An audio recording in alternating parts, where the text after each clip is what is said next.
It's the Beatles from the beginning to the end. It's their solo careers. It's their humor. It's their incredible music. It's the British invasion. It's their American adversaries. It's an historical musical education. It's the Beatles and a whole lot more. A Beatles fan's paradise. It's Beatles-A-Rama. Tune in. You'll love it.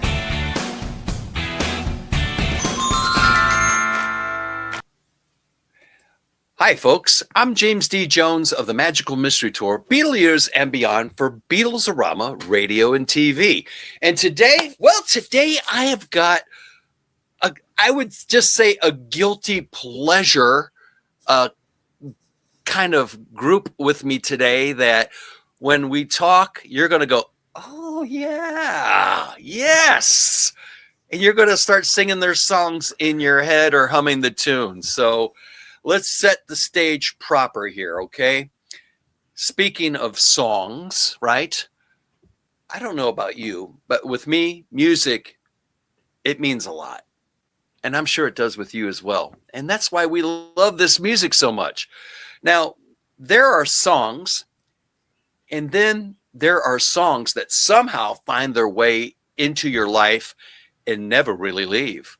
Now, in the mid-'60s, when radios ruled the world and melodies carried meaning in the simplest of ways, a band emerged with a sound that felt both effortless and unforgettable. Guided by Brian Epstein and even with help from John Lennon, they stepped into a whirlwind few could ever imagine, sharing stages with the Beatles and creating songs that still echo through time.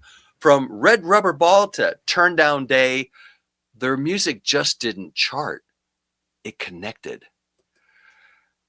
And with that, you know, that kind of connectedness, it stays with you for a long time. Now, let's go for a memory ride, right? Picture this. It's the summer of 1966. Transistor radios crackle to life. AM dials glow in the dark, and somewhere between spinning vinyl and a passing breeze, a melody floats through the air that feels like sunshine itself. Now imagine standing backstage as the roar of the crowd builds, not just for any band, but for the Beatles. And just moments before they take the stage, you are the ones setting the tone. This just wasn't music. This was a moment in time. From the college halls in Pennsylvania to sharing a stage with legends, from harmonies that still echo across generations to songs like Red Rubber Ball, Turn Down Day that became part of a soundtrack of a generation, folks. We're not just talking about history. We're reconnecting with it because the circle didn't break. It just kept turning.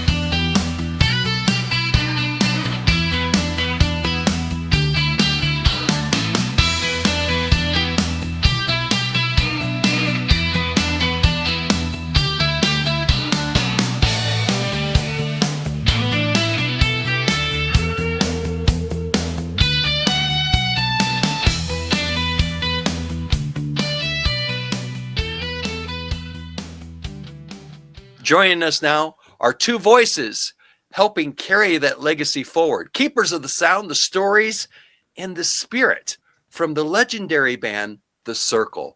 Please welcome Pat McLoughlin and Don Dannemann. How you guys doing today? Hey, we're good. Good to be here. here. We are doing great. Yeah. Now, I wanted to set that intro good. I hope that felt right for you guys. Yeah? I'm honored to have an, I intro can't like put that. it into words how good it was. All right. I have nothing more to say. We can. No, there you go. We're done. We'll see you later. Well, I'll tell you what. I've got some questions for you that I'm sure that the fans are curious about too. And I mean, the story is amazing. So, what do you say we just get right into it? All right, Dan, we'll start with you. Origins, Don. Identity, and Don. or Don. I'm sorry. I keep saying your last name is your first. I get that a lot. My name is Dannemann, but I get Dan Donovan.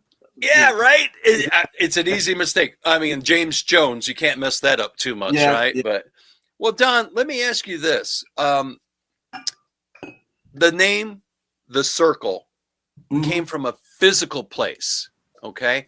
But over time, it feels almost like philosophical.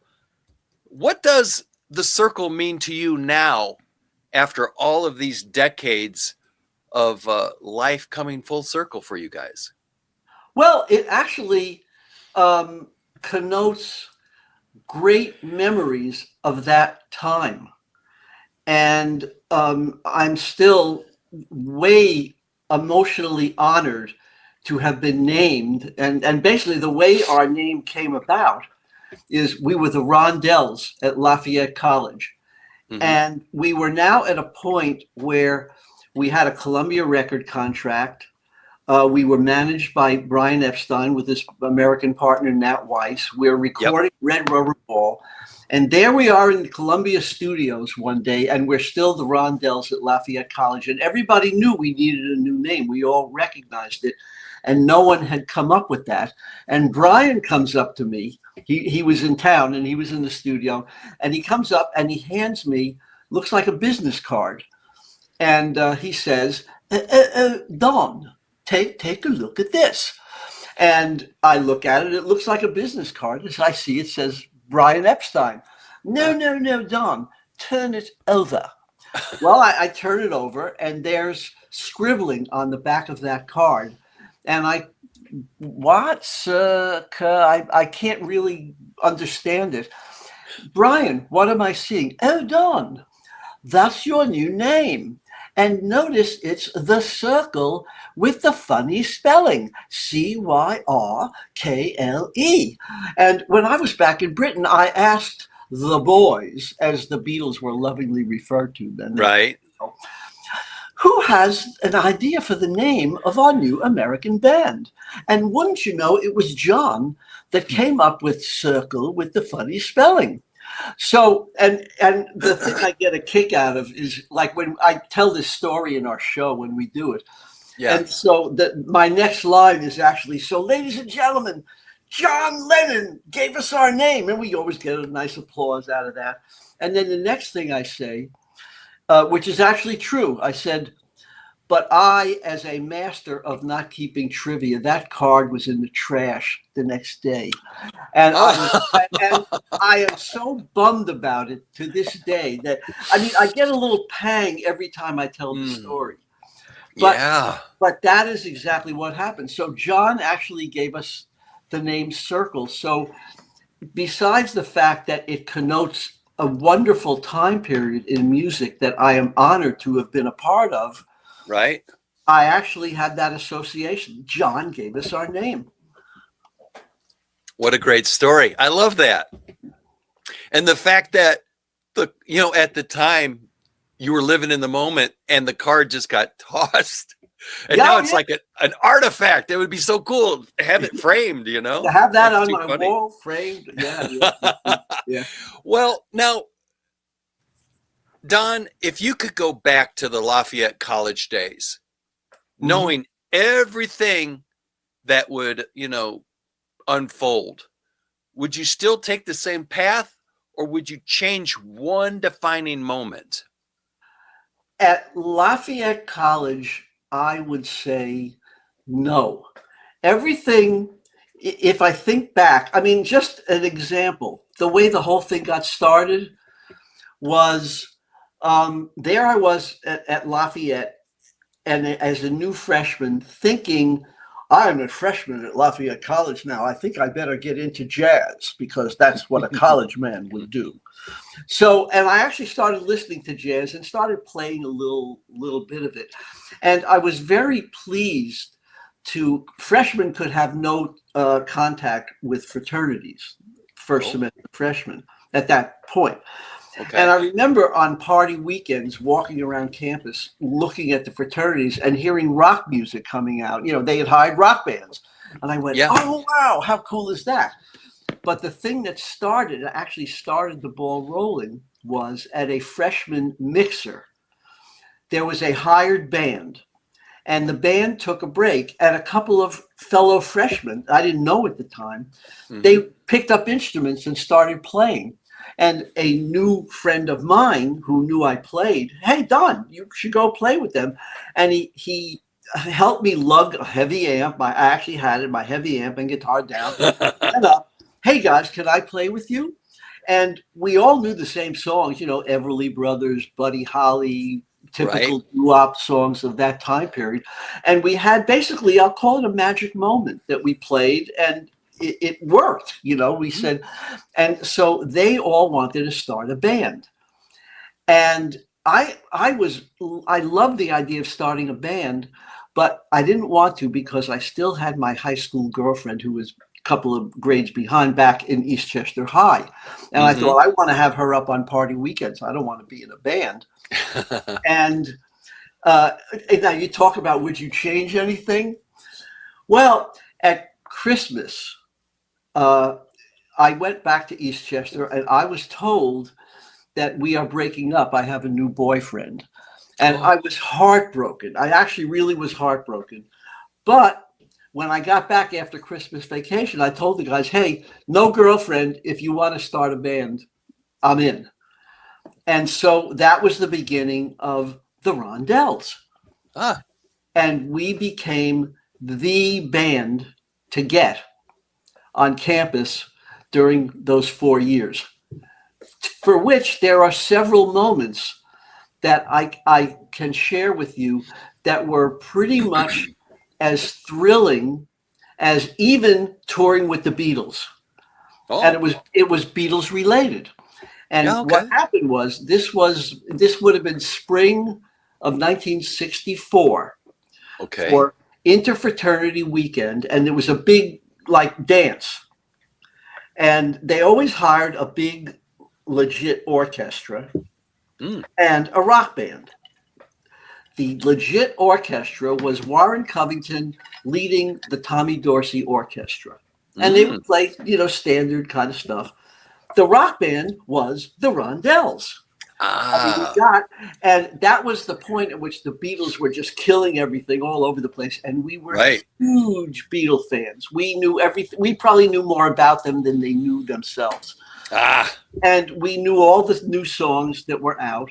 And we announced to everybody, you know, it wasn't like an actual advertisement, but we just announced, hey guys, we're going to do a Beatles show, you know, for one of our acts, you know, at the IF dance. And everybody was up for it. So we bought long hair wigs and we did our Beatles show. And it was one of the most amazing moments that you can have as an entertainer, because the whole room went bananas. I mean, yay, whoa, what's it, how? I mean, we felt like we were the Beatles. I mean, And James, take note now, he's one of the very first Beatle tribute acts at this moment. Right? Yeah, think about that. I guess you could I like that, Pat. Yeah, I guess you could say that. Yeah. So anyway, Warren Covington was so impressed that he asked us, hey, would you consider being a part of the orchestra and step out and do your rock and roll? And he invited us to the Steel Pier, where he had a gig coming up, and we did it, you know, and we realized it wasn't going to work because it was not our kind of music that he played. Right. But we had a cordial time with him, and anyway, and it was now spring of 64, and we're in Atlantic City. We played at the Steel Pier with him, and Tommy, Marty, and I, three of the original Cyrkle. Right. Earl, keyboard player, he was off. He had something to do that had to do with med school. So, but it was the three of us. We said, hey, let's see if we can get a summer job. And we ended up at the Alibi Bar on the board, just off the boardwalk on South Carolina Avenue in Atlantic City. Nice. And we played for the whole summer. And the following summer, it was actually Earl was able to do it. It was the four of us. We played for 90 straight days, plus matinees on Saturday and Sunday. We considered ourselves vocal jocks because we were able to, somehow or other, we did it. We made it. And right at the end of the summer of 1965, in walks a gentleman named Nat Weiss. And he doesn't know us, but he's just coming in. He hears us, and he introduces himself. I'm Nat Weiss. I'm actually a divorce lawyer, but I'm good friends and partners with Beatle manager Brian Epstein, and we're starting a management company here in the States. And I think you guys are very good. We should stay in touch. Well, we thought, yeah, baloney, We didn't really believe it, but anyway, but we shook hands. We were polite. Yeah. Anyway, off we go. End of summer. I am now working for my dad in his sheet metal company, living in Eastchester, which is suburban New York, with my folks. Tom and Marty are back at Lafayette. Tom had a semester. Marty had a year. Earl is in medical school, University of Chicago. And I thought, I got this guy's card. Funny, the one card I kept was Nat's card. Anyway, I had the card, and he did say he knows Brian and he's doing well. I gave him a call, and he actually remembered me immediately. Oh, nice. Nice. When I called. And, Don, yeah, it's great to hear you. Why don't you come down to the city and I'll introduce you to Brian? So I'm thinking, really? Okay. Anyway, I took a buddy. He gave us a time and an address. It was on the Upper East Side of Manhattan. So I took a buddy of mine. We drove in. And it was one of these small buildings in the middle of the block. Walk upstairs. There's a party. Nat's not there. But anyway, we're standing in the corner. We're shy. Anyway, a little bit of time goes by and Nat walks in. I walk up, shake his hand. Oh, Don, yes. Follow me. And I follow him back down the stairs. And there's a limo. And it's parked right on the street, right outside. And Nat beckons me in a very dramatic gesture. He puts out his hands, he opens the door, and he beckons me into this limo.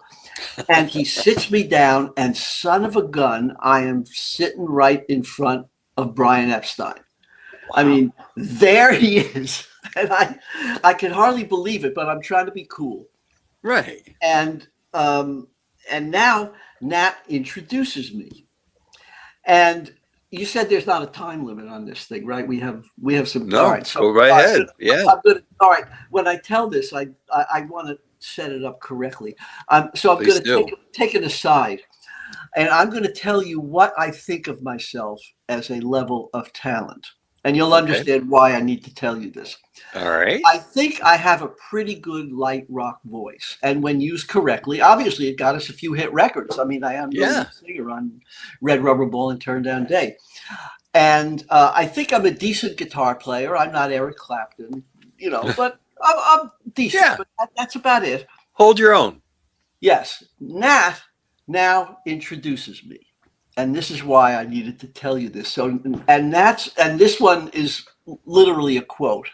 Okay. Brian Epstein, I'd like you to meet Don Dannemann, one of the finest musicians I know. And of course, I gulp again, but I remain cool. And now I shake his hand, and we have a few short exchanges, and it was kind of along the lines of, Brian basically says, "Oh, Don, yes, it's lovely to meet you. Nat has spoken very highly."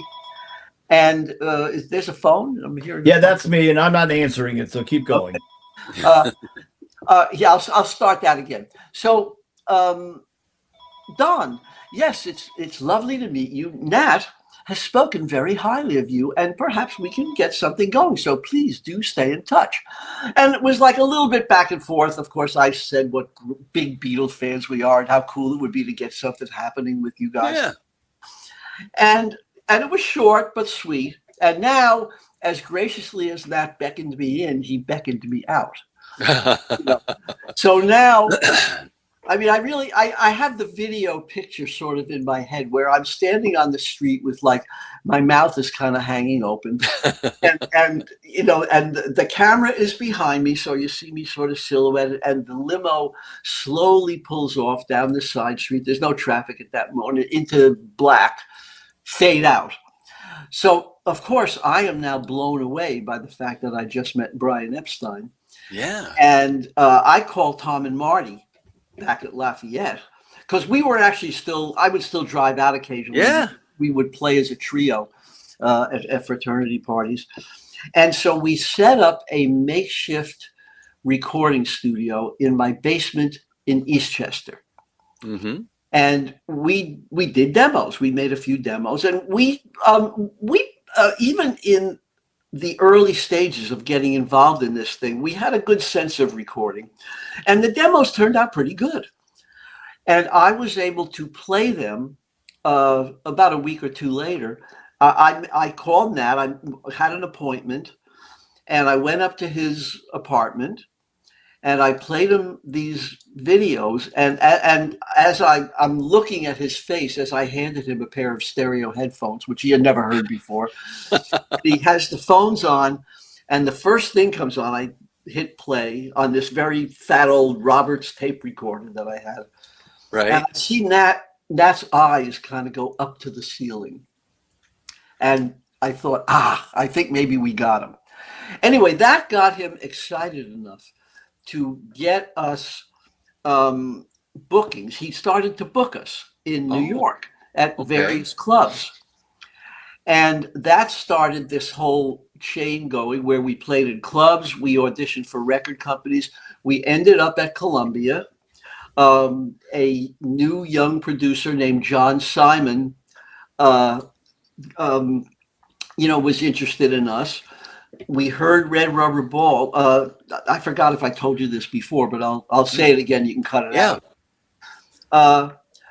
Bandmate Tommy Dawes got friendly with a fella named Barry Kornfeld, who had a publishing company with Paul Simon. And Tommy heard Red Rubber Ball on a scratchy 45, Paul just singing it by himself with and he brought it to us. And he thought, hey, what do you think? Is this worth recording? And we all listened to it. We said, yeah, cute song. Let's record it. So that's where Red Rubber Ball came from. And now we got a Columbia record contract. We got a management contract with Brian and Nat. And now we got Red Rubber Ball that we're starting to record. And that was the time period where John Lennon gave us our name, which I told you about a little ago. And we're basically off and running. So that's kind of in a nutshell, pretty much from the beginning to the point where the Cyrkle now was starting the real heavy duty part of the career. Yeah.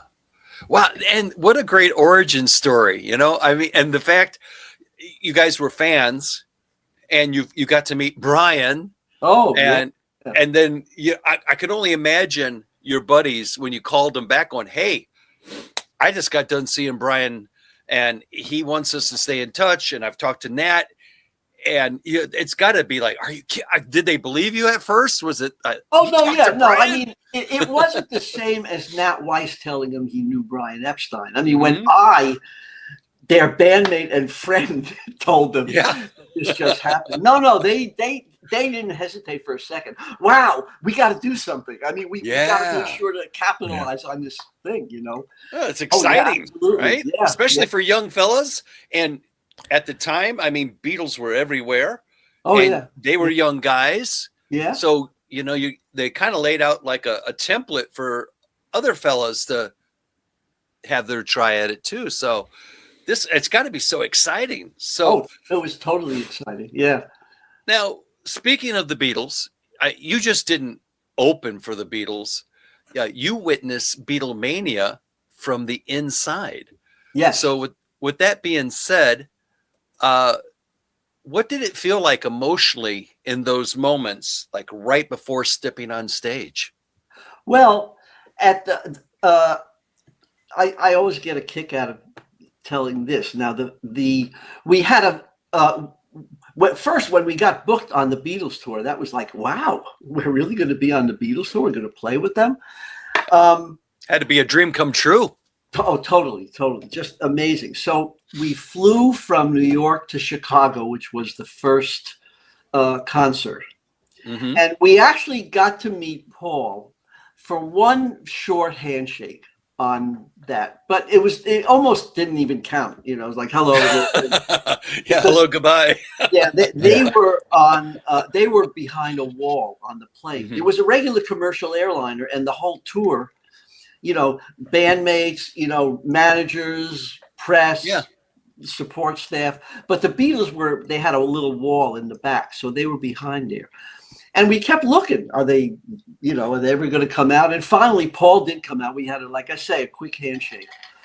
But the first concert was Chicago, and it was indoors, and it was a hockey arena.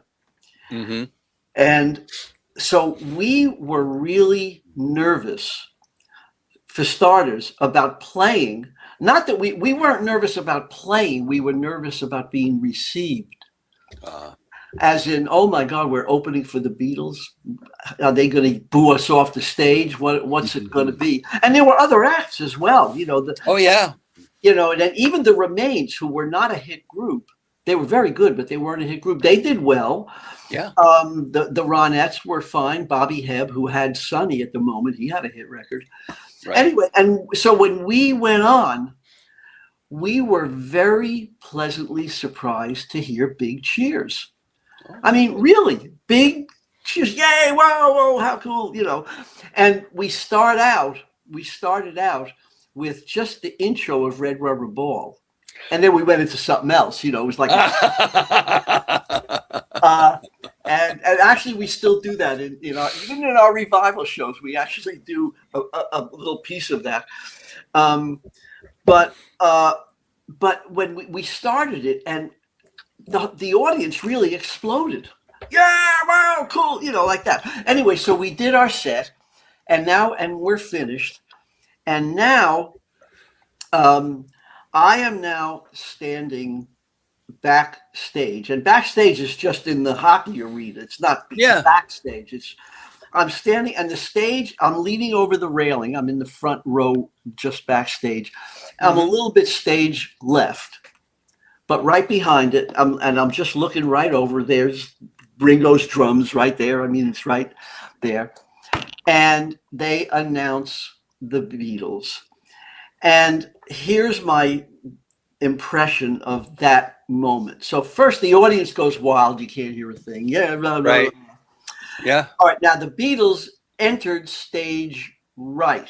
So I'm a little bit away from them now because they came down the stands. It was like just on the other side, and I watched them come down. And my sense of them is that they looked like elegant royalty. And they were wearing what looked like, at least in that light to me, like dark green velvet jackets. Now, I don't know that they really were that, but that's what it looked like to me. Okay. They go down, they get on the stage, and they start playing. And of course, the audience is freaking out, wild, crazy. Right. And just as an example, I looked over next to me, and there was a woman standing next to me, would have been a little older than me, I guess. And maybe, I didn't know her, but I'm guessing she was maybe a member of the press. And she was crying, just tears rolling down her cheeks. It was so that emotional to do that. And then another thing that I can share with you is I want you to picture the Wizard of Oz behind a curtain backstage, behind. Nobody sees him. Right. And he has a console in front of him with thousands of buttons on this console. And he keeps pushing buttons, random push buttons. And every button he pushes gets a little shock on the seat in the audience. And what I saw was, as far as I could see out in the audience, little girls responding to that shock and jumping out of their seats. They just jump, nonstop, jump. amazing to me.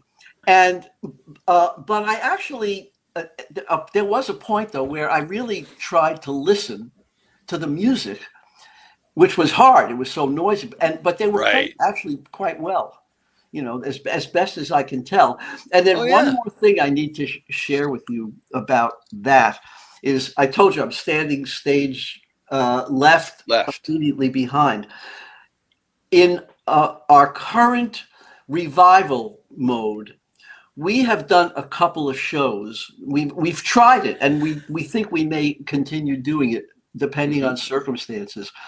And we have done a couple of shows where Pat has actually gone through and researched and pulled out a whole bunch of pictures, some of which we didn't have. He got off the internet. He found them. Oh, okay. Yeah, Pat, tell them about the one picture. You know what I'm Sure. talking about. I'll be happy to. Thanks. Yeah. So what we do is a retrospective look at the history of the Cyrkle, which is I know I'm too close to the product, but I will tell you it's a fascinating experience for anybody to see. It's really cool.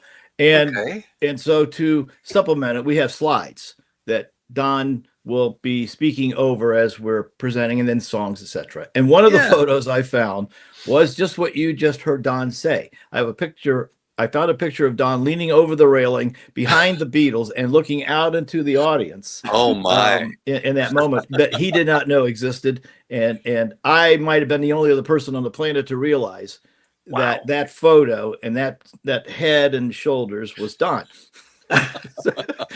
So it's in our show now. Nice. Yeah. Nice. And it was such a thrill for me when Pat found it. I can only imagine. And when he showed me the picture, I didn't even realize it, but it was Pat that pointed out to me, hey, Don, based on your description of this whole thing, that's your head. Yeah.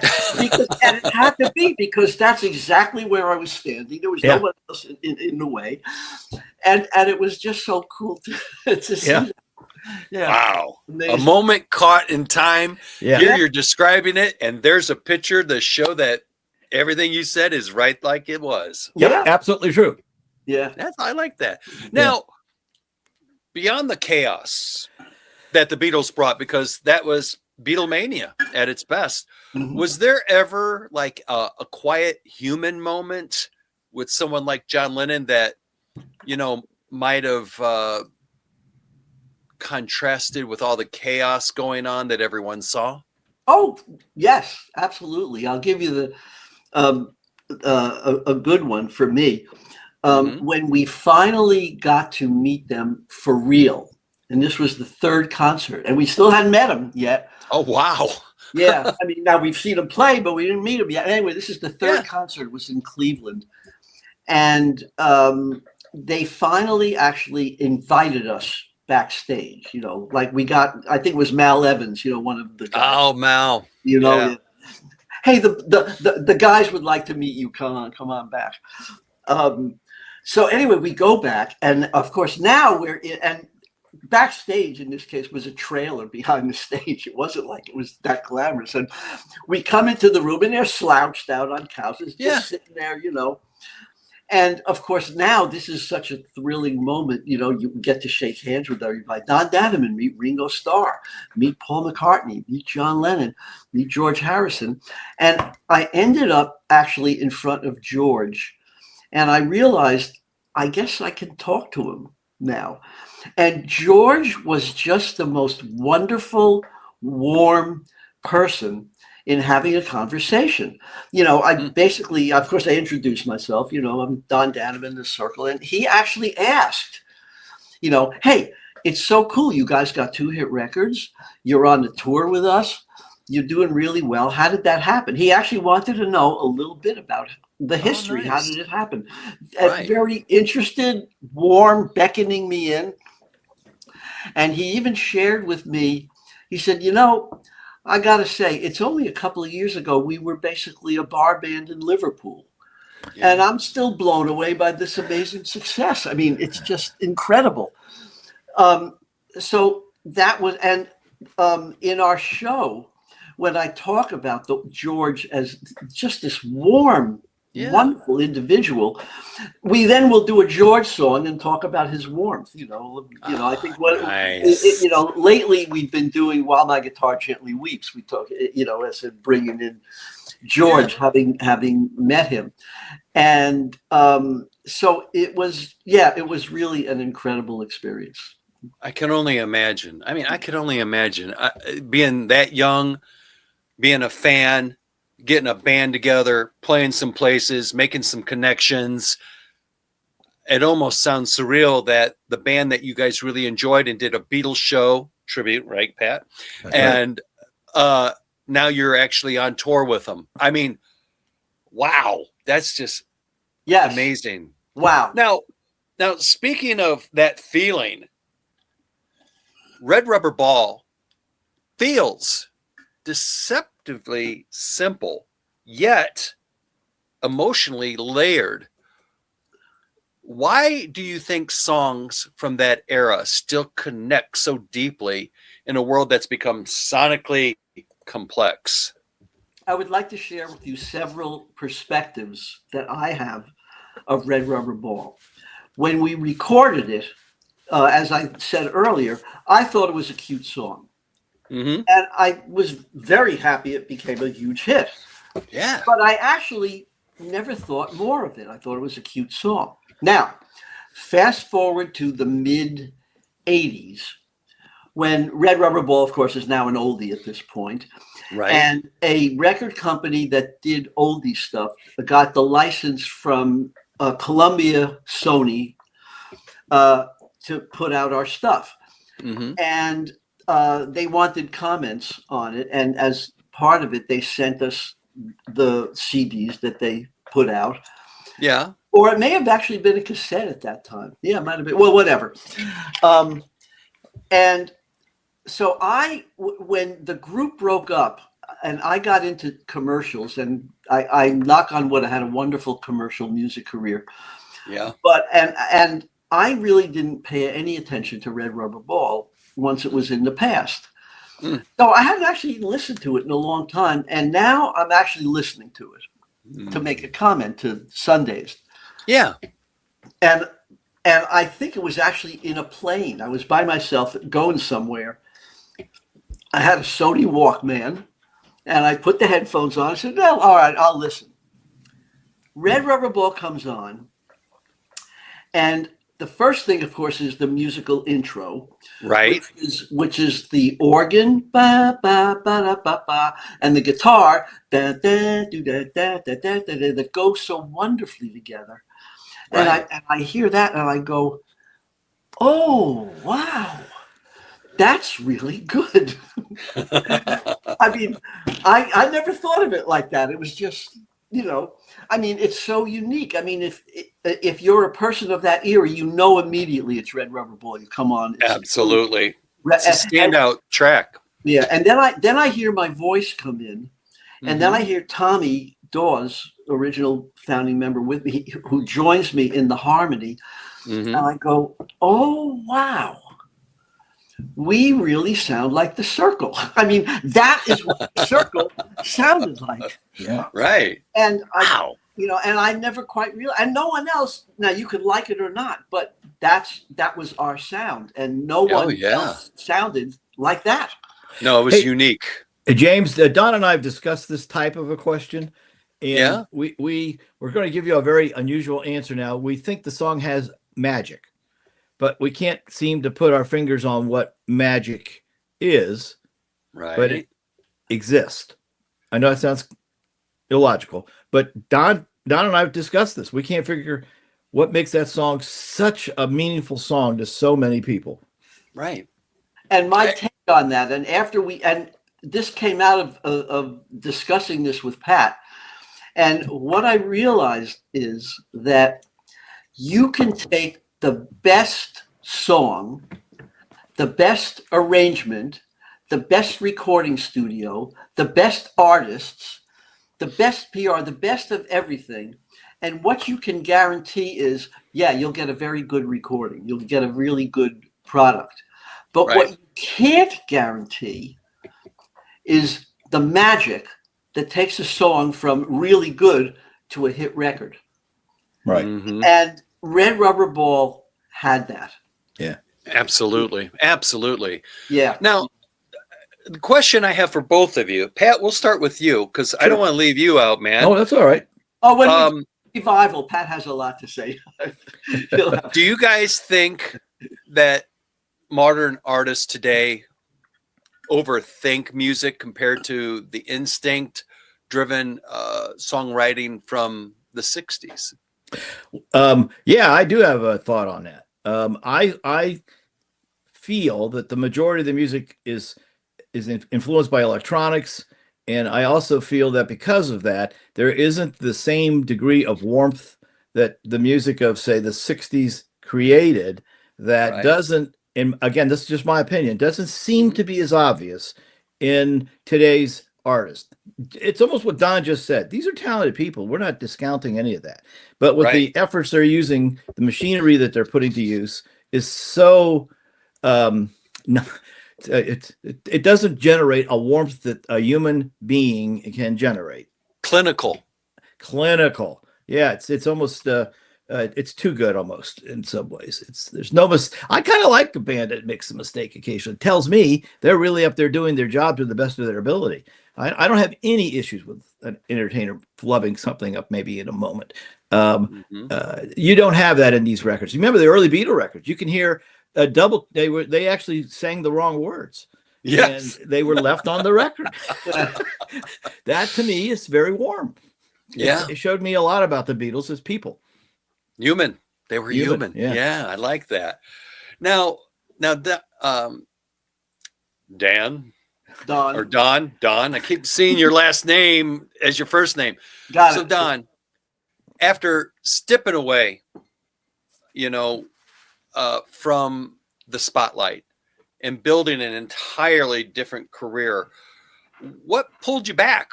Was it unfinished business or something deeper? No, actually, it was actually as simple as I was retired, and when I closed up my business, I still kept a home recording studio, so I would record stuff occasionally just for fun. Right. And I actually did play a little bit when I met through circumstances a fellow who he was a lawyer and a 60s music nut. And we met through some mutual relatives, and he played. He always played, and he asked me, "Would you be willing to play with me?" And I did, and I had some nice times doing that.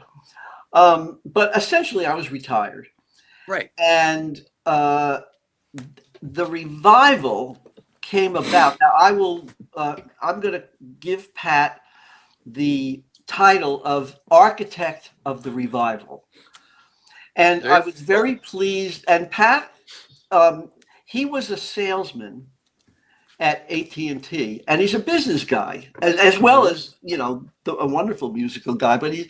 But he had the idea to put this together, and I will let him describe to you what got me out of retirement. Yeah, when Pat had this idea. Yeah, and it's kind of an odd story too. It as you'll hear in a moment, but I will tell you, Don was right about me working at AT&T. And I had a Central Ohio regional successful band that still exists to this day. When one of the Cyrkle's not working, the gas pump jockeys perform often. And we were having some turnover in the band due to health issues. And so the bass player was dealing with some issues that made him need to leave the band. And when he made that announcement, our keyboard player also said, well, I don't want to break a new bass player, and so I'm going to leave the group also, leaving us with three. So our drummer said, well, I know a guy that can be a great bass player. And I said, well, I've been working with this guy at AT&T named Mike Loskamp, and Mike is one of the founding members of the Cyrkle. Maybe I could convince Mike to join the gas pump jockeys. And he did. So now I have one of the original five members in our Central Ohio band. So we obviously took advantage of this asset, and we started putting Red Rubber Ball and Turn Down Day into our shows.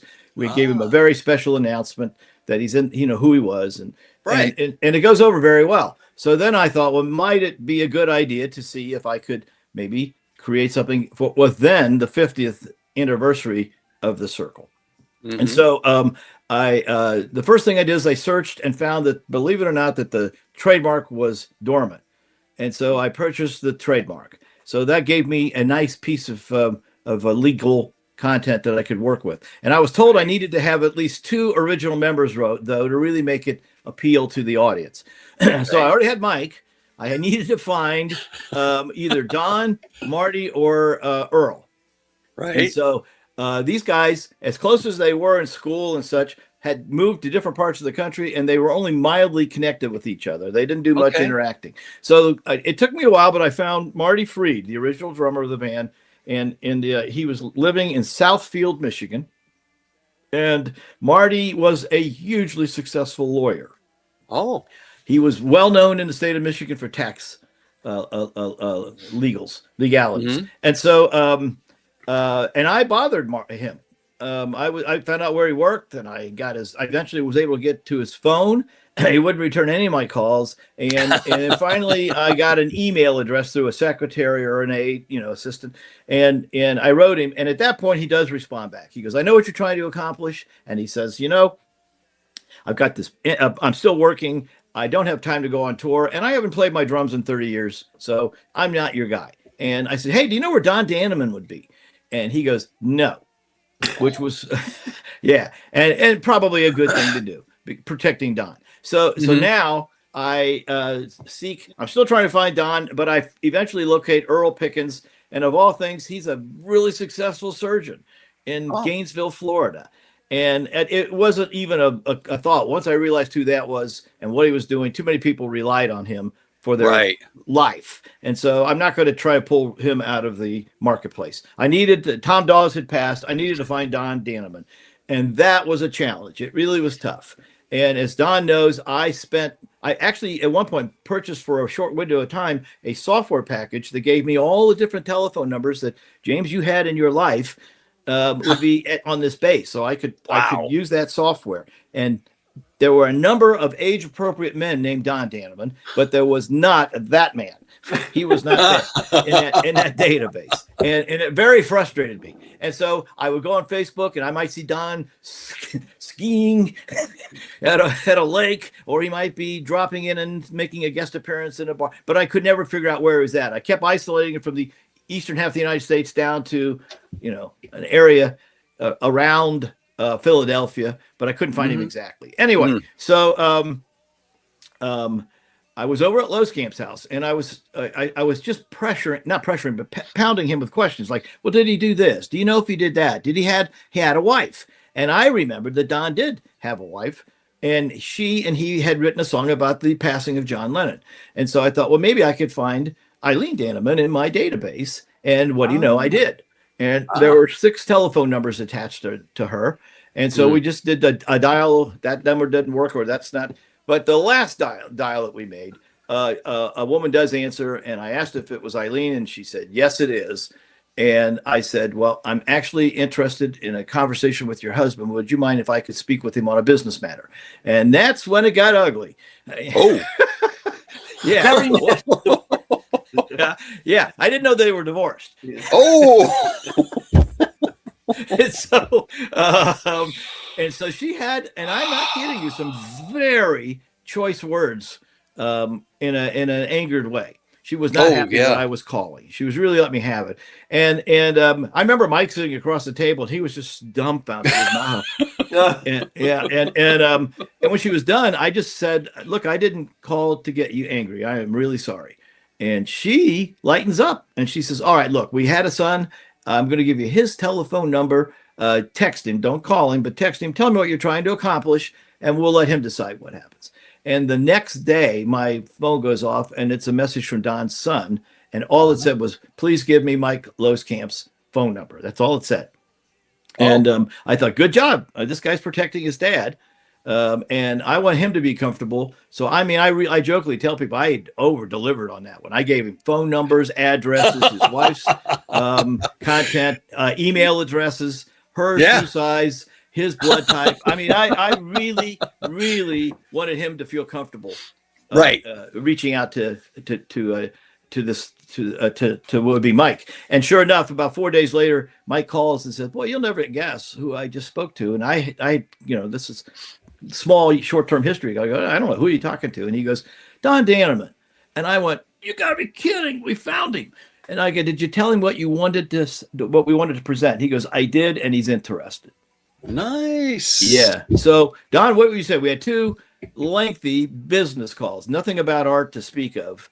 Yeah, they were the initial impression was everybody seemed like they were nice folks. That's what I got. And to this day, yes, they're nice folks. Yeah. And we had 290 with all the bands there, but mostly it was Don and I. Yeah, it was Don's a businessman. Yeah, the original calls were business. Yeah, and he's a business guy, and and it is a business. If you folks out there watching this interview don't realize it, you're in for a shock. And so, so at the end of the second 90-minute call, Don, who I know, I'll let you finish this one little segment up, but Don does say to us, "You do seem like nice guys. I'm in." And I then arranged for Don to fly from his home in Delaware, state of Delaware, to come to Columbus, Ohio. And we put him up in a hotel, and he spent about 48 hours, very busy 48 hours with us. And it worked. We took photos for an agent who was going to represent us in Nashville. That worked. And we got an agency because of that. And we we went to our practice area. We did course meet and greet, Don. We did a lot of things. It was fun on the meet and greet, Don. As I'm just having this flashback. You're sitting at the head of the table. I'm to your immediate left, and I am just interviewing you. So did you really do this? Oh yeah. Did you really open for the Beatles and say, "Oh yeah, we did"? And so it was really, really fun. And then we practiced, and the band did blend. That was amazing. Yeah, highlight, and then this is the last thing. Really nicely. Yeah, we're in our practice area, and we have, we've done songs, and we've done Red Rubber Ball. We know those songs, so we're good to go. We go upstairs and have some pizza. We come back up at pizza. While we're having pizza, Don goes, "Do you know the song Feeling Groovy that Paul Simon wrote? It's also known as the 59th Street Bridge song." And we said, "Well, yeah, we can do that." So we go downstairs, and we start the practice with that, the second half of the practice. And there was a magical moment that occurred. I mean, it's hard to put. Our drummer actually put his head down on his drum kit and said, "If nothing comes from this moment here was worth everything." Wow. And I looked over to Don and I go, "Now I know why the Cyrkle sounds like the Cyrkle, and it's you. You're the guy. It's not Mike. It's Don." Yeah. And nothing against Mike, Don. I'm not saying that. I got it. Yeah. I'm actually blushing over here, guys. You can't tell. It was a really wow moment where there's the guy who has this unique skill set and can make a song sound like what you expect the Cyrkle to sound like. And there he is. And he says, wow. I didn't know that. Yeah. He didn't know that. Now, Don, one quickie, though. I do like your story about Deb. So could you go back? He's on the phone with us, and he says, I'm in. But what I don't know was what's happening on the other end. Oh, well, it was on speakerphone, and she's my wife. This is second wife. Good marriage, by the way. She's a lot of fun. Very fun. And basically, she's hearing this whole thing, and I'm saying, yeah, I'm interested. And I kind of look over to her, and I say, Deb, what do you think? Should we give this a try? And she basically said, yeah, do it. Yeah, he got permission. So the point is, I got permission. Well, when you guys perform today, are you honoring the past or are you rewriting it? We are not. I would say we're honoring the past. We're not rewriting it, but we're presenting it in a way that allows listeners to basically go back. And I mean, simply put, if you're coming to one of our shows and you're in our age range, you're for a couple of hours, you're 17 again. Yeah. And that's essentially what we do. But we're not trying to change the past. I mean, and I tell people this all the time. I said, I want you to know I've done a lot of interviews, and the past hasn't changed. So when I tell you these stories, it's going to be the same. You know, it hasn't changed. It is Right. what it is. You know, Yeah. and Yeah, you can but count on it. what I attempt to do, and I've been told I've done it reasonably well, Hmm. is, and this is really true. When I tell my stories, just the way people come to our shows and become 17 again, when I tell these stories, I am right back there sharing those moments. And if you think that I am enthusiastic, I'm not pretending. Ah, I am nice. so honored to have been a part of that era Yeah. with what I contributed to it, and to Mhm. be able to share that now. And so I'm happy to do these interviews because once again, it's like I'm going to a show and I'm 17. Yeah, Yeah. And I love it. I can speak for myself, but I think I can also speak for them. We're really happy for Don. We've given Don something that he should have had 40 years ago or 50 years ago. And who would have ever thought, Don, you'd Yeah, have this opportunity again? So, yeah, we're happy for him. And a comment about the audience and being 17, and that kind of goes back to what we talked about a little earlier about magic, because Yeah. it's very strange how a 50, 60, 70-year-old individual might suddenly think that they're in the moment 17 again or 16 or 18. It's just, and they're that way afterwards when we meet them. But then the next day they're back to being themselves. But for an Yeah. hour or two, we have taken them someplace that they haven't been to in a very long time. Like a yeah. time machine. Yeah. And it actually has blown me away where when we meet people, like after these revivals, Yeah. it has given me, you know, when I told you my perception of Red Rubber Ball initially, and then during that Sundays thing where we got that, well, I got even a greater appreciation of Red Rubber Ball during the meet and greets from this revival that we go through. Mm. Mhm. And just a few examples of, you know, when you meet people and they basically tell you, well, the typical one is somebody will come up and hand me the original 45 that they bought from way back then. They said, I got it, you know, this record has been played to death. It's scratchy, scratchy, scratchy. It was one of my favorite. Would you sign it? Well, of course, that makes me feel good. Yeah. Another one, that a couple that I've gotten a real kick out of, a guy comes up to me and he looks at me very seriously, looks me right in the eye. He puts out his hand, shakes hand. Okay, shake hands. Thank you, he says. You're welcome. Why are you thanking me? I want you to know that Red Rubber Ball got me through the nastiest divorce. I would wake up in the morning and that song would come on the air, and it just made me feel good. And so thank you for those Ah, feelings. nice. And Yeah. and one more that really blew me away. It brought tears, actually. Is a guy walks up. He has a veteran's hat on, and he tells me, "We had Red Rubber Ball in Nam on a little battery-operated tape recorder, Mhm. and I can't tell you how many battles that song helped us get through." Yeah. And oh my God! Yeah. Anyway, we teared up, and we had the biggest hug, you know. And what I realized is that I was I had an effect on thousands and thousands of people. Never even realized it.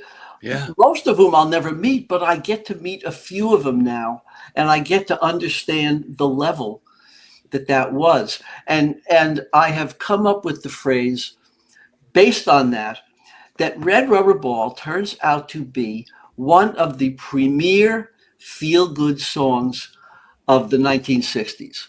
Yeah. And I'm Yeah. honored to have been a part of it. Yeah. Yeah. Hey, James, he Yeah. doesn't know I'm going to tell him this, but when we were in Houston 6 months ago or someplace, there was a gal who came up to Don. Now she's late 60s, early 70s, something of that Yeah. nature. And her first childhood crush was Don. Oh, And yeah, I and remember and that. she is hesitant, shy. She's fallen back to that 16-year-old girl. And I'm going to let Don pick it up here because it's such a great effort. And Don is excellent excellent with these fans. But Don, you really did something really good. If you Well- can remember, do you remember what I'm talking about? Yeah. Okay. Well, there's a couple of things. The first, of course, once she said that, I mean, I know she's not trying to pick me up. I mean, Yeah, right. this is all up and up. But Yeah. so when she said that, of course, I put my arm around her. We took a picture, and I said, "Well, you got to have a kiss," And so we had a kiss, and I just it actually how we have I hate to say the word power, but it kind of is. This situation gives us the power to reach out and make people feel good. Right. And I am so thrilled. Once again, I'm thrilled to be able to do it. And whatever little bit I can do to people to make them feel good, I'm there. I'm Nice. thrilled to do it. Yeah. Nice. And I have a similar philosophy. I know what it's like to be on the other side of the table. So I will go out of my way to hug, talk, shake hands, answer questions, do what it takes, because I know what it's like both ways. Yeah, you've been there. Yeah. Now, writing hits is one thing, okay?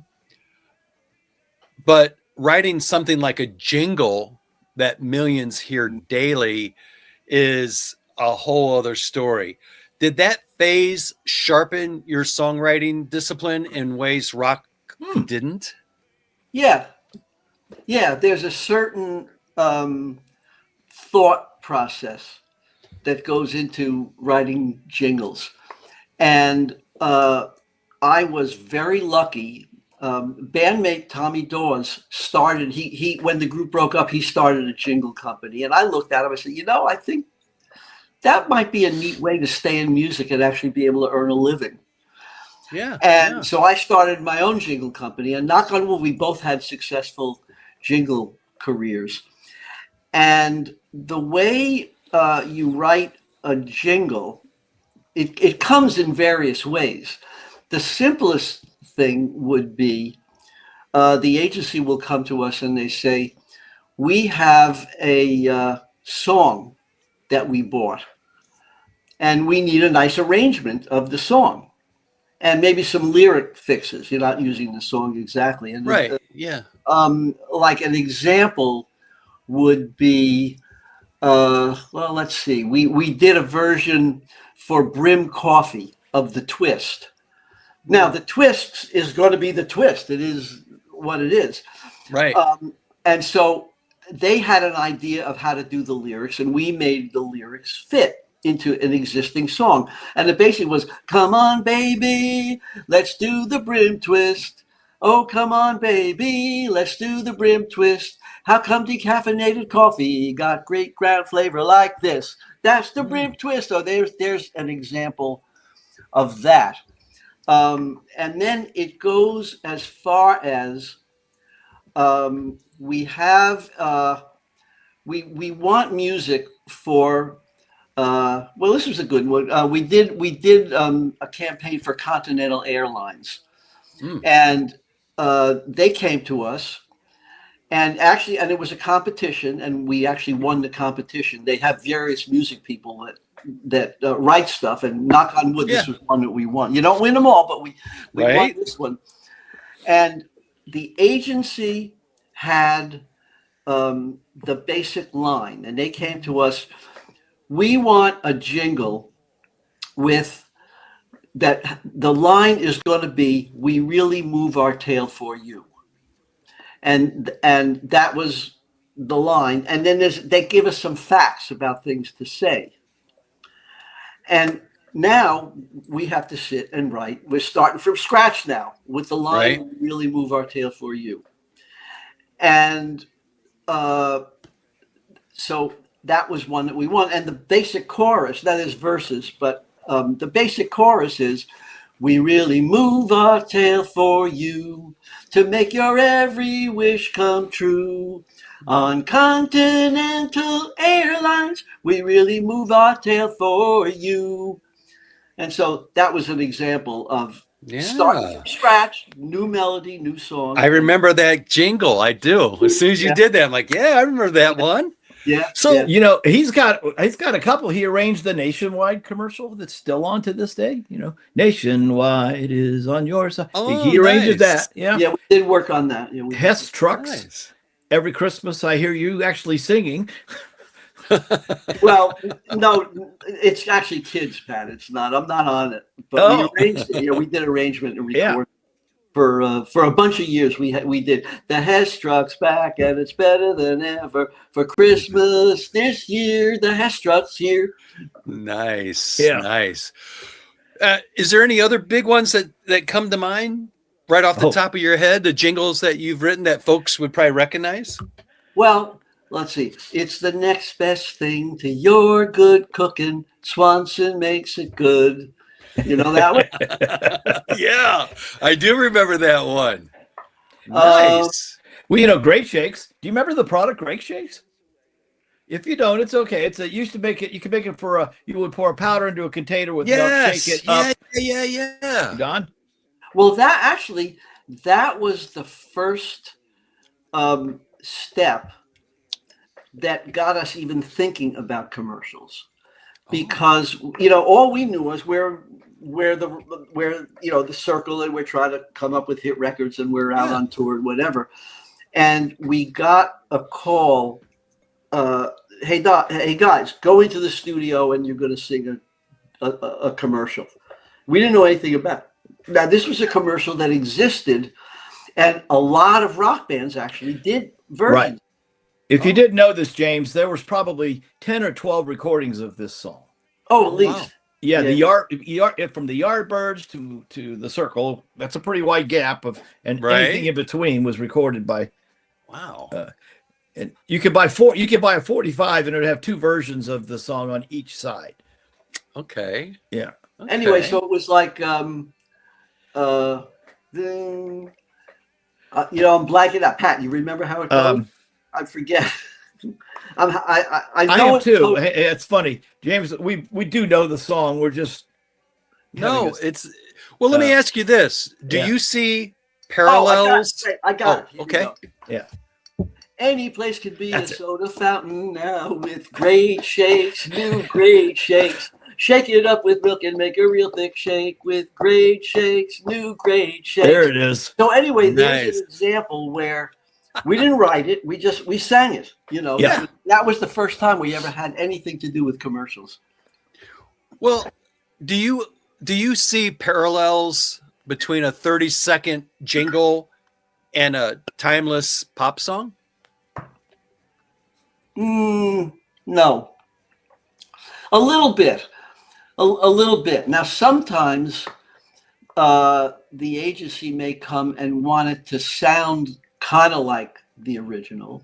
I mean, like the Brim Twist, I think. Now, we didn't get Chubby Checker, but I still remember the agency, the music guy at the agency.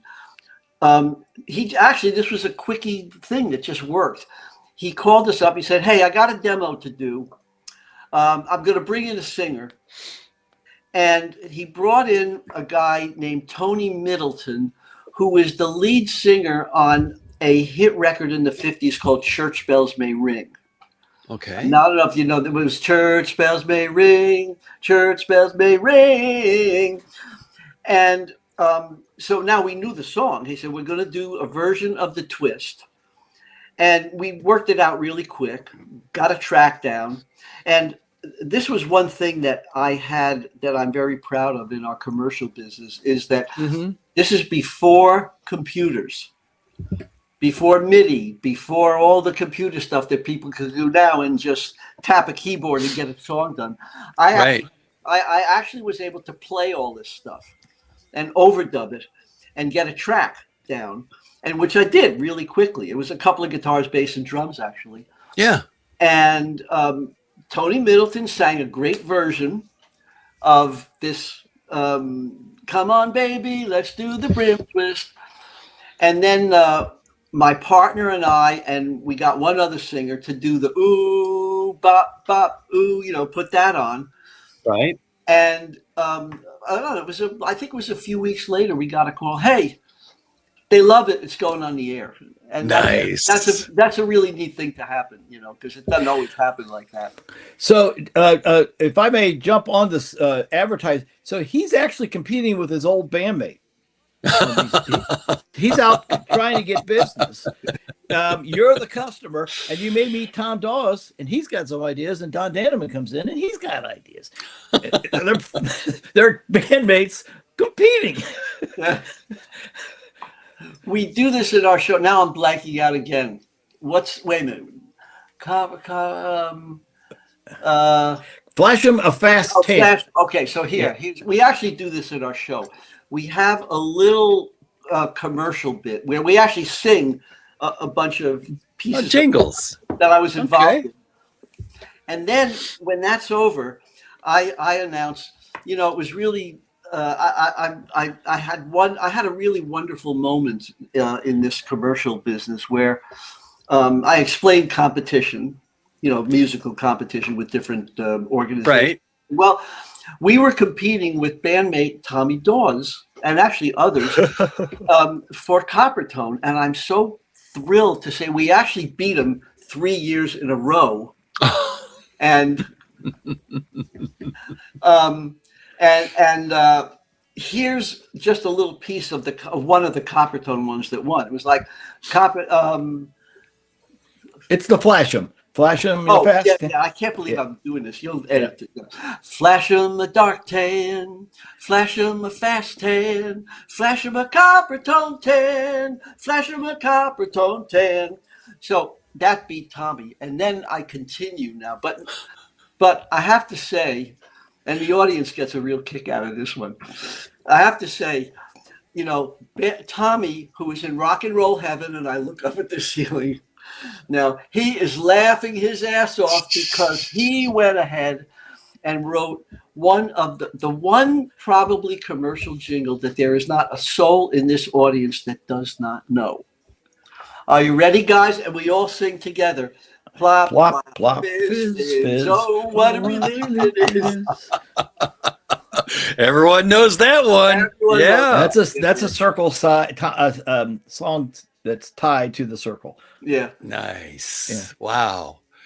Well, you know, getting back to 1966, what's a moment from touring in 1966 that never gets talked about but should? It never Yeah, I got one for you, Don. Oh, go. Yeah. St. Louis. Oh, okay. Sure. It was St. Louis, the Beatles tour in St. Louis. And it was kind of threatening rain, but it didn't rain, you know, but it was like threatening. And we're about to go on. Everyone else had done. We're about to go on. And as we're walking toward the stage, they get, guys, come here. You can't go on. We got to get the Beatles on in case it rains, you know. So, well, we understood that obviously the Beatles have to go on. I mean, right. So now the Beatles go on, and it's still not raining. And we're about to get on the bus and leave, you know. Guys, come here. You're going on. Yeah. What? So the bottom line is, I'll describe what it felt like to do that. But before I do that, just to say the bottom line is, I think we are the last band that the Beatles opened for. Yeah, no, right? that's a fact. That's correct. Nobody else ever opened for the Beatles. I had the Beatles open up for them. Yeah. So we actually went on, and I actually remember this fairly clearly because it was such an amazing moment. Like, are you kidding me? So I look out at the audience, and a large amount are slowly filtering out, but only slowly. They're not running anything, but at least a third stayed. I think more than that maybe stayed. Wow. And whooped and hollered and cheered. And, you know, and I remember thinking, and this is, Pat had the concept. Do you realize on your own, you played for maybe 10 or 20,000 people? Yeah. Who stayed? Yeah. Yeah. I remember this conversation, and Don was kind of like, you know, maybe about a third of the stadium was still there. You know, and he was feeling kind of bad about it. I go, What are you talking about? You have over 10,000 people stayed to hear the Cyrkle. Yeah. Yeah, that's amazing. Yeah. Yeah, that's good. That's a story that doesn't get Yeah. talked about, but what a great little behind the scenes story. Yeah. There Well, you go. there you are.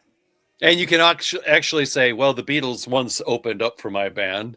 Yeah. I love that. I love Yep. that. Now, was there ever a point, guys, where everything almost fell apart but didn't? Well, you outside of COVID, you mean? Yeah, back in the in the day. Oh, okay. Back? No, I would say when things fell apart, but did actually, and that's why we broke up. What we found is, and I told this to Pat when we started the revival, Mm-hmm. the Cyrkle, and it actually was true then and true today. The Cyrkle did really well if people saw us, but we somehow or other we didn't connect with a name that drew people to see us. Mm-hmm. So gradually, well, and of course, and the hit records, we had our, we talked about magic in records. Yeah. Red Rubber Ball was magic. Right. Turn Down Day was magic. After that, the records, if you listen to them, they're all quite good. Yeah. I mean, we got more knowledgeable about recording and studio and the whole thing, but there was just that little bit of magic that didn't connect Right. to the big thing, and so gradually it just wasn't quite working. Like I think the last record we recorded that didn't make the charts, it might have made the charts below 100 or something. 102. Right. Yeah. Is that what it was? Yeah. Yeah. And so gradually we broke up. We broke up, and the last thing we did before we broke, well, we were almost kind of already broken up, but the last thing we did is Nat Weiss offered us. He said, "Hey, I got a friend who is producing a movie, and if you want, would you guys like to do the music for it?" And we thought, yeah, sure, let's do that. The movie was called Squeeze Play, and we did the music, and it turned out to be such a lousy movie that and by the way, we are actually in the movie as the band in the disco scene. Oh, okay. We're actually in there. Anyway, but it was lousy enough that they said, we're going to reshoot a couple of scenes. This is after it's all done. Yeah. And we're going to reshoot a few like semi-porn kind of scenes. Yeah. So maybe it'll help sales. So and they changed the name to The Minx.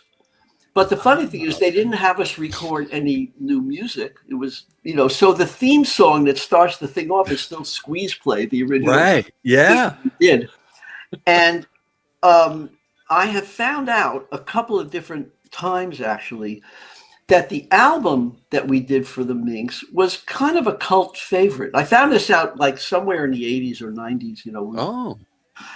And now I just found out that Sundazed, this little label that I said had taken over our stuff. Yeah.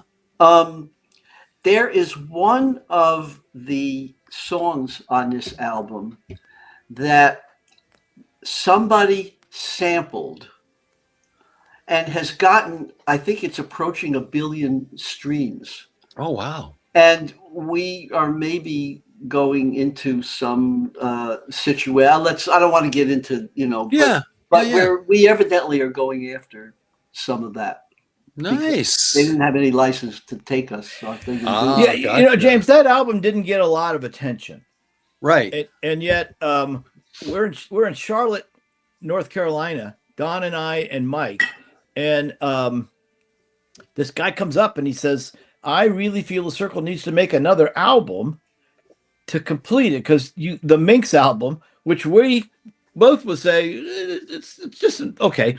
That didn't count. Yeah. Yeah. And he goes, you got to finish it. You got to make a new album. and that guy's name is Daniel Costin. And before you know it, he's the fellow that was. He put his own monies down, and we went back into the studio and cut our latest album. Thanks to Daniel. Thanks to the Minx.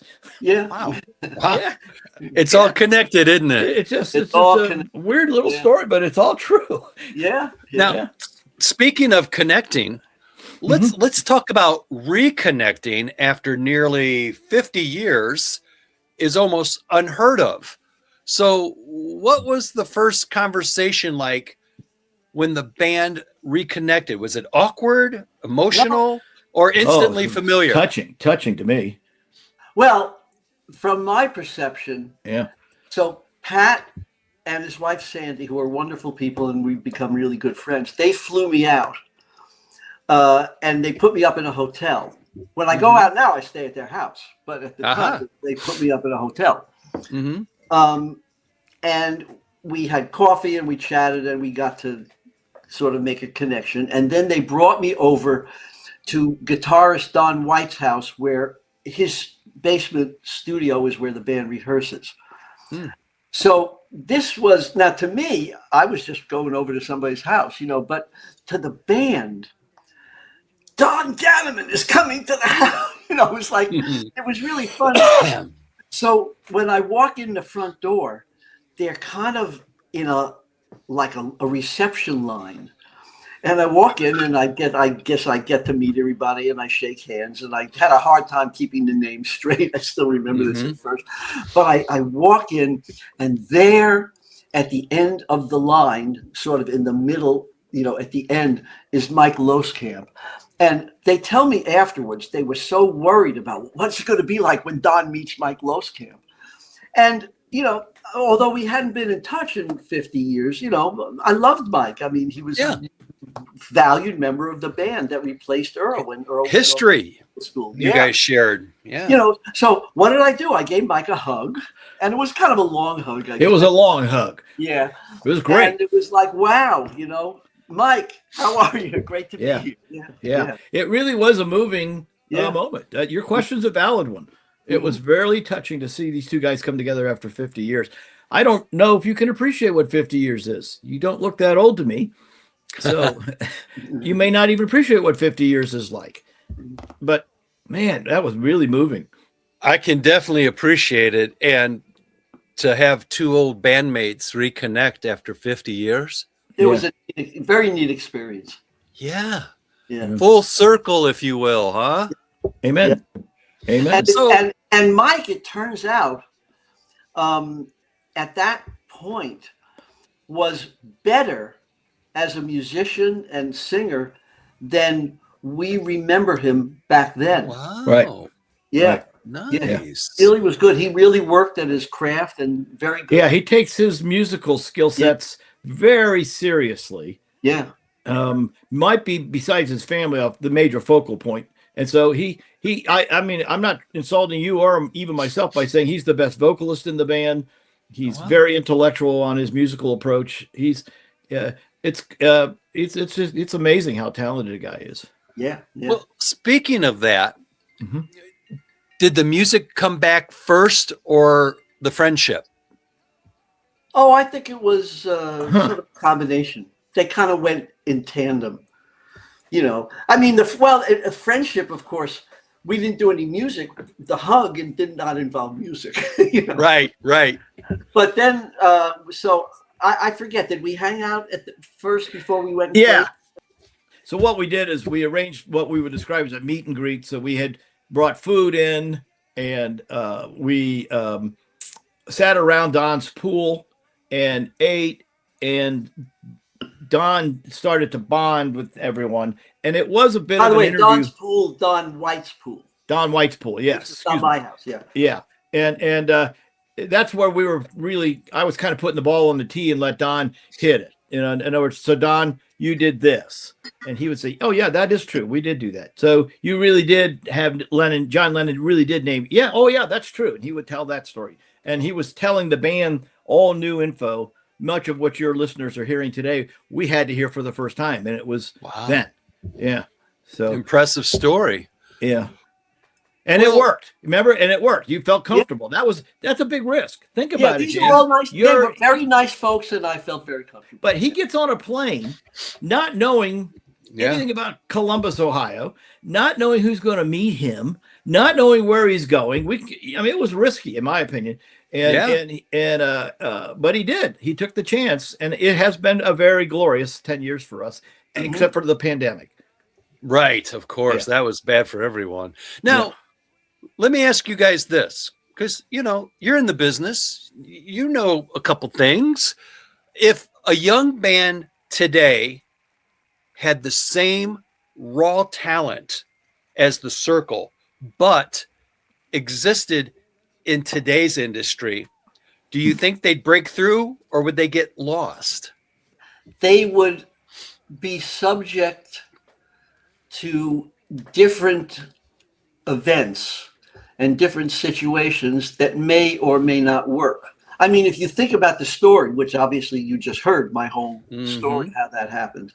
Well, if you want to make an analogy, if we never met Nat Weiss, which turned us into Brian Epstein and got that whole thing going, nothing would have happened.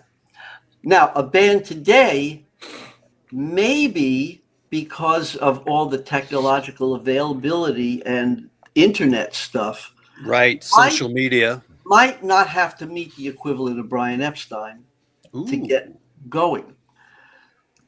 Sometimes things will just go viral. Right. They may or may not. So a band today is subject to different circumstances. And if I could add to that, and this is kind of, I'm a big fan of Roger McGuinn of the Byrds. I just think the world of the man. And so I was looking at an interview that he did, maybe roughly speaking, in the mid '70s, and the question came up: do you think it's easier? Now, mind you, this is 1975. Do you think it's easier to be a band today than it was when you first started? And he goes, "Oh no, it's extraordinarily much harder. There wasn't that many bands to compete against, and therefore it was an easier job." And he's saying in 1970s, mid 70s, that there's so many acts. Now today, I don't have. I mean, it's beyond me how many entertainers are trying to break into this business, and it's not. It doesn't fall on either of our shoulders that after 50 years, we were able to come back and try to do things that even Don has says, "I don't think this is going to work, Pat. You're not going to." But we've had lots of successes. Yeah, we've been. And I think it's farther along in the business model that we presented to Don 10 years ago, and where we ended up, or where we're at in this moment. But if you think about, a band today, like anybody that has a computer can now make a pretty decent record. Yeah. Or recording, call it a recording, of course, not records anymore, but and put it out. I mean, anybody. Well, let's take it one step beyond, Don, and that is a number one song on Spotify about 6 months ago was completely done through AI. Everything, the writing, the song, the vocals, the entire project goes to number one, and it's not. There's no human being in the project. There's nothing. Yeah, and then how many millions of computers or people sitting there at computers able to create music? Right. Well, and that leads us to stuff, So it's a total different genre, different way of getting things done. I like how you're putting that. Yeah. So that leads me to my next question. What do you think the 1960s had that today's music is missing? Well, I would call it live warmth. Maybe that's one. Yeah, not a bad way to describe it. Live warmth. Yeah. Yeah. It is a revolution. Again, it's just an opinion. A revolutionary window of music. Just 20 years before Don said there's big band music, and I don't think Don says that music you're a part of in the 60s sounds very much like the 60s, or excuse me, the 40s. And so there was something that was happening. No question in my mind, it's the Beatles that started. And so, and there really wasn't much going on. There was there was rock and roll. There was some transition. I mean, you could hear Bobby Darin's stuff though, and there's big band playing behind him, and Frank Sinatra Yeah. was still in vogue, and we as young kids listened to him, things of that nature. But I think the Beatles started something that was just totally special, and it just happened that all the planets aligned, and you get these four geniuses. You get a George Martin, and you get a Brian Epstein, and you bring these six elements together, and it's the perfect storm, they call it. Yeah, no, that's a good way of putting it. We collectively took that model and changed it to fit their own, ways of doing things. But they made it, to me, Don. They made it possibly be really creative and do it in pop. Yeah, well, obviously the Beatles were mind-blowingly, yeah, totally. Yeah. But see, I don't know if the Byrds, who I dearly love, would have been a successful act had it not been. And they'll talk about it. They actually went and saw Hard Day's Night and said, let's form a band. So you can even look at some of our greatest bands in the United States, and they're pointing the finger. Yeah, I think we all point the finger to that moment on Ed Sullivan. That's for us. But everybody had inspirations. Yeah. And of course, the Beatles were one of the hugest inspirations of that time period for everybody else who came in and did it. And also one other thing too, the interesting timing from the United States, in my opinion. We're grieving from a loss of a president. There's really not a lot of knockout music at that timeline there, and so we're looking for something interesting to make us happy, and there's not a lot on the radio that's really doing that, and here comes this act and captures the emotion too. It's magic. Going back to the term again, it's just magic. Right place, right time, and a time when the Beatles music came out, the younger generation could relate and felt like they owned it, and it was part of their evolution, if you will. And here we are 60 years later, still talking about this music because it still is relevant. It still matters. So look what you just said. So imagine in 1965 or 6, and I go, Don, I just heard a song from 1905, and it is so good. You bring up a good point there. Yeah. I mean, it's you probably won't hear a lot. Yeah, think about that. Yeah. So it's just amazing to me that music has held it. That music has held its own. Yeah. To at least 3 generations. I'm not sure it's capturing the 4th one. The 2000, the people in the 2000s, maybe you can speak to it better than I. I don't know if they're as quick to grasp the 60s music as were the generation that followed us, and the one that followed that one, and the one that followed that one, whether it be X, Y, Z, or perennials, or I don't know. Right. There's so many categories. I'm Generation X. I just missed the boomers. I'm waiting for the next one, a new generation called the Janitals. I don't. It sounds like a band name. Yeah.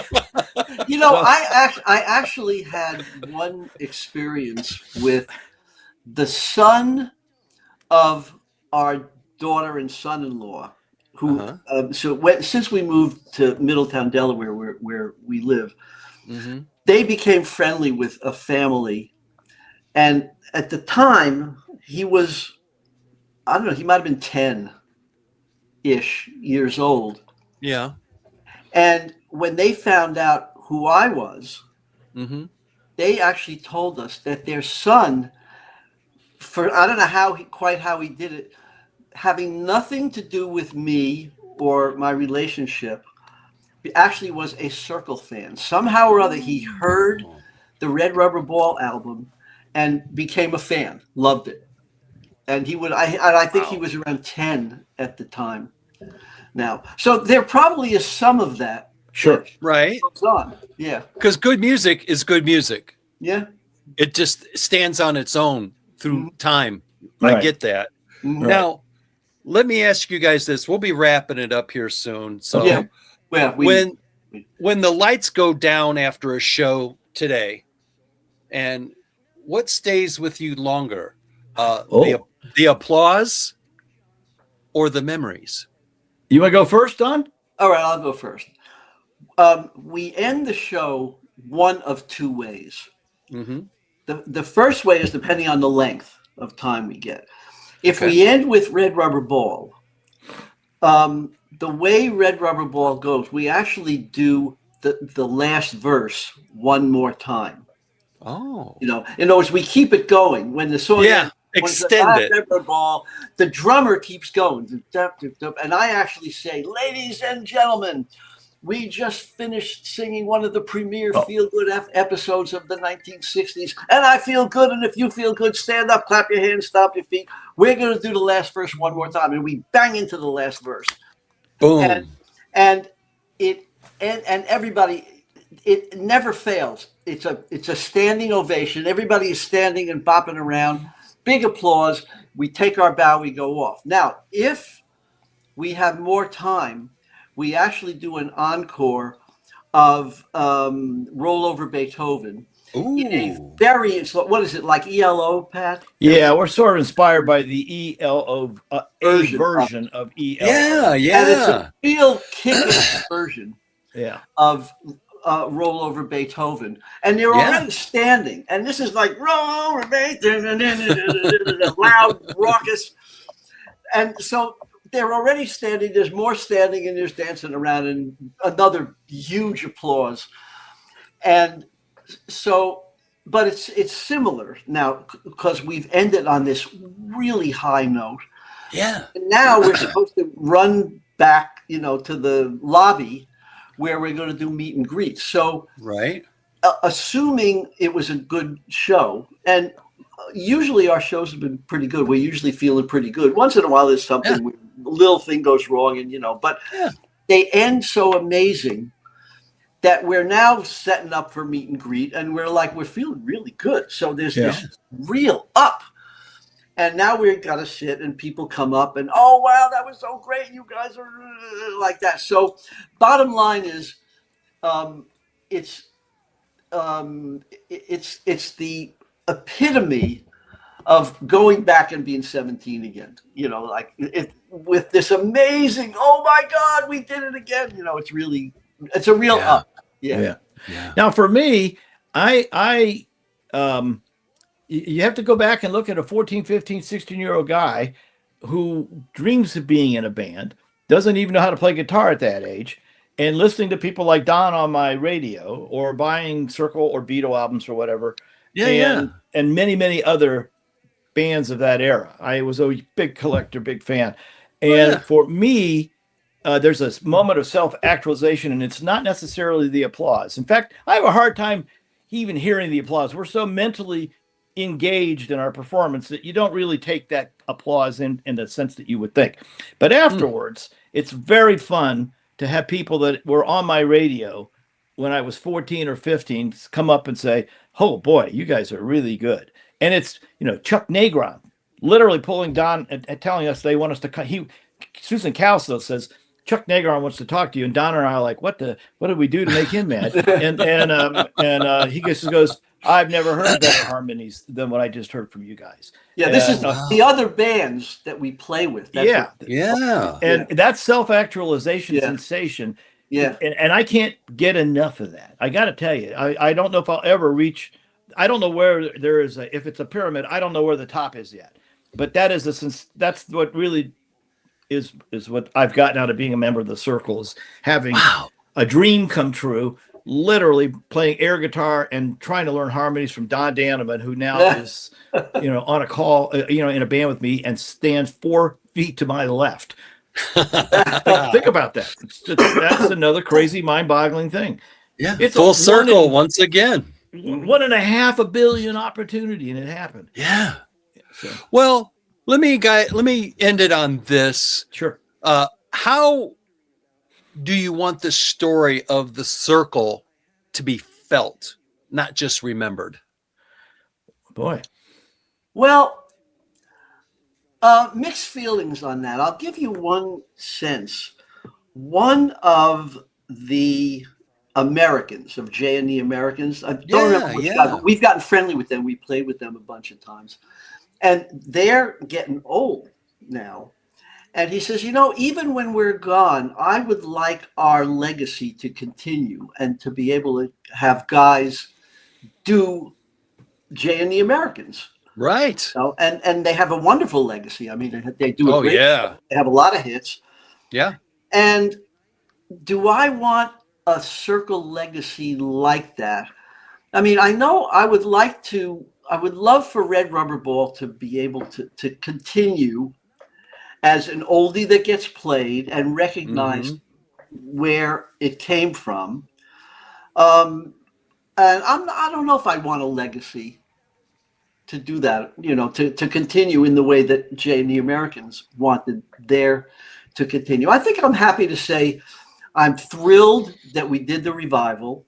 And as long as our age range continues to like to come and see stuff, I'm a happy guy. I think that's how I'll end that. Yeah.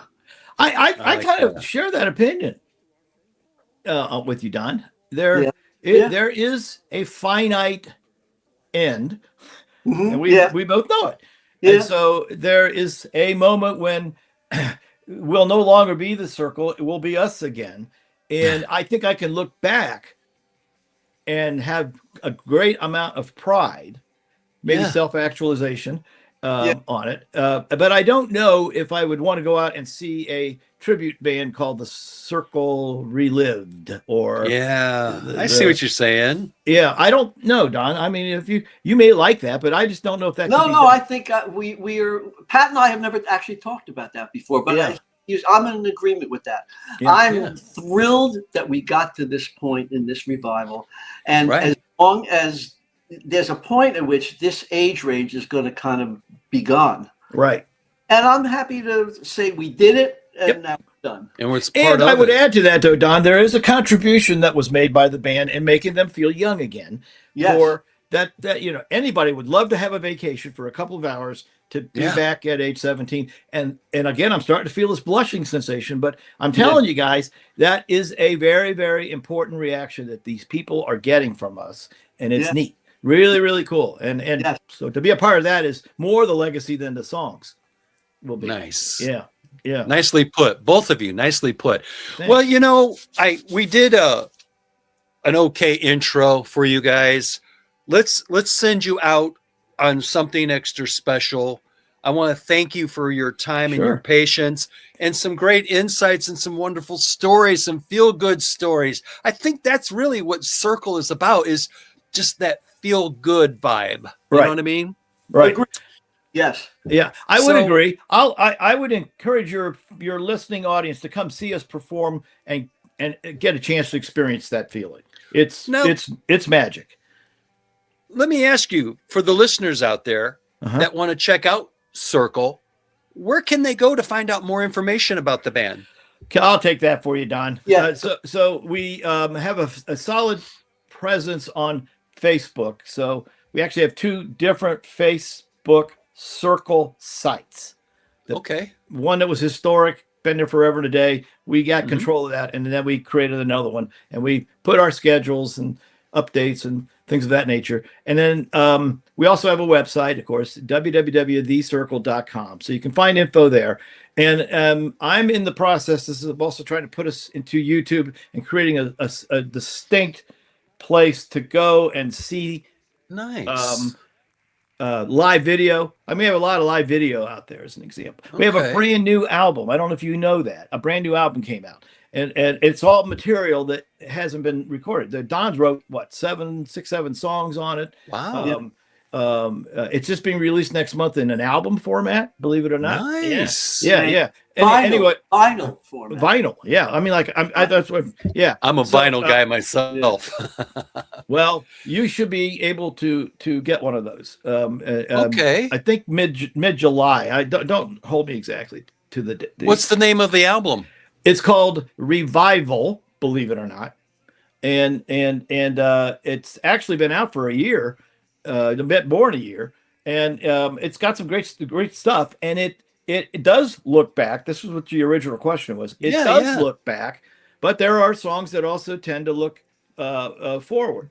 And part of our thinking was that, sir, we want to appeal to the people that were good to us, but we also are trying to draw a younger audience in on certain songs.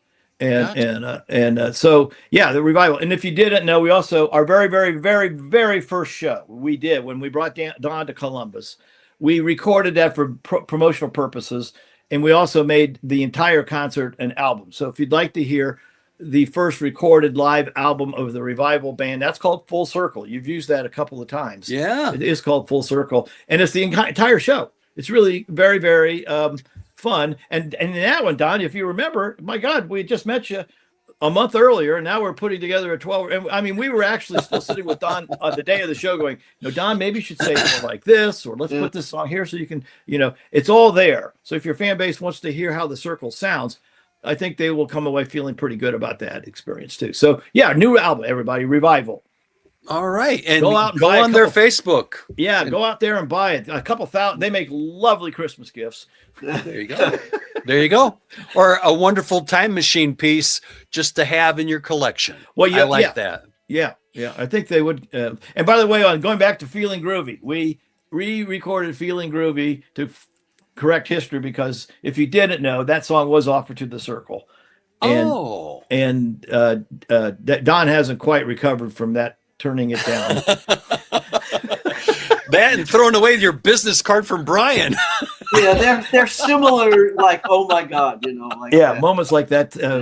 But so we did re-record it to finally, because it is ranked as one of the more bigger mistakes that a group could make, because I think Harper's Bazaar had a #1 with it. Oh, wow. Well, it's a great tune. Great tune. It is. Yeah. Well, like I said, I want to thank you guys for your time, your patience, and insights and wonderful stories and behind the scenes. So let's send you out with a good, proper outro. And this is what we're going to do, okay? History often remembers moments, okay? But what endures are the echoes. Those songs, the connections, the quiet impact that continues long after the spotlight fades. The Circle story isn't just one of the charts or tours. It's one of return, rediscovery, enduring power of music to bring people back together. And with that being said, in that way, the Circle remains unbroken. There are bands, and then there are moments in time that become music. And what we've experienced here tonight, folks, is something far more than a conversation. It's a living connection to an era where songs just didn't climb the charts. They became who we are. All right. And from the echo of Red Rubber Ball drifting through the decades to the enduring spirit of a band that never truly faded, the Circle, it seems, was never meant to be closed. To Pat McLoughlin and Don Dannemann, thank you for not just preserving music, but for bringing us back to a feeling that reminds us why we fell in love with it in the first place. All right. And, to everyone that's listening, folks, keep the needle on the record, keep the memories alive, and never underestimate the power of a simple song to take you home. Because in the end, the music just doesn't play. It stays with us.